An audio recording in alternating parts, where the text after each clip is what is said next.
Hello, this is Congressman Gingrey of Georgia's 11th Congressional District coming to you from Washington on Thursday, September the 30th, 2010. We've been up here this week a grand total of 2 days and now are heading back into the district. The Speaker, Nancy Pelosi, when she was campaigning hard back in the fall of 2006, asking the American people to give her the gavel to let the Democrats take over the House of Representatives, and we would have a 5-day work week, criticizing the Republicans for sometimes only working 3-day work weeks.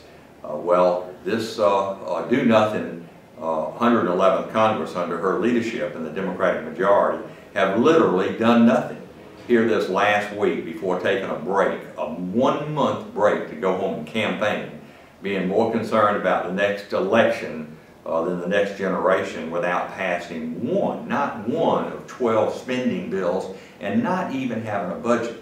I think it's unconscionable. We had a vote to adjourn, in fact, until November the 15th, and all Republicans voted against that because we want to stay right here and do the people's work. Pass each and every one of those spending bills, standalone bills. Heck, the fiscal year ends tomorrow. So what we had to do is pass something called a continuing resolution, which continues to fund the government over an indefinite period of time, at least until after we get over the election, and then come back and get our work done. My constituents don't like that. I don't like that.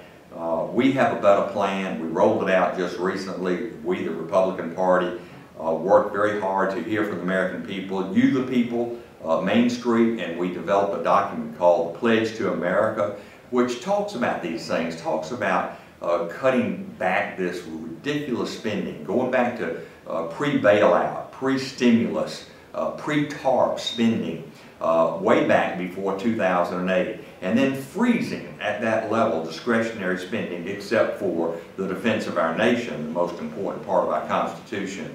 And of course tax cuts. I mean, we should have dealt with that so that people would have the assurity of knowing, indeed knowing even how to fill out their tax returns for this year. And to raise taxes on anybody. Obama wants to raise taxes on the so-called rich, but the rich he's talking about are small business men and women who create most of the jobs in this country. That kind of uncertainty is the reason why they don't hire. And our unemployment rate has gone back above 10% in our great state of Georgia. And in the 11th Congressional District, my 9 counties, a couple of counties are above 12%.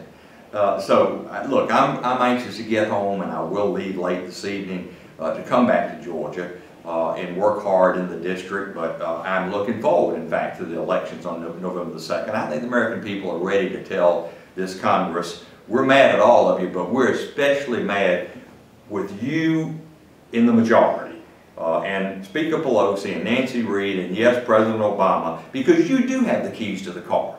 And you literally have had control of Congress for 4 years, not 2, 4 years. You can continue to blame it on George Bush if you want to, but you've got a job to do, just like the mayor, or rather the governor of Arizona said in regard to immigration law. Mr. President, do your job. I think better days are ahead. I'm a positive guy. I love representing the 11th District. You've given me that honor for 4 consecutive terms and hopefully for a 5th. And I do look forward to seeing and hearing from you back home where the greatest people in the world live, Northwest Georgia. Thank you so much, and God bless you.